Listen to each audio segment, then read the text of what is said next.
Hello বন্ধুরা, আজকে আমি আপনাদের আমের আচার করে দেখাবো। তার জন্য 4টে আম নিয়ে টুকরো করে কেটে নিয়েছি, আর কিছু মশলা নিয়েছি এখানে।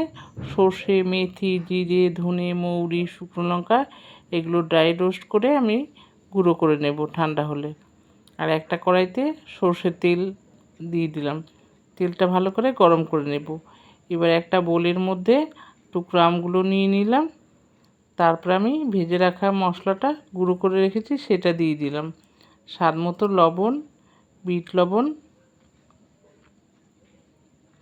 আর দিয়ে দিলাম হলুদ গুঁড়ো আর কাশ্মীরি লঙ্কার গুঁড়ো। এবার সমস্ত কিছু আমি ভালো করে মিশিয়ে নেব।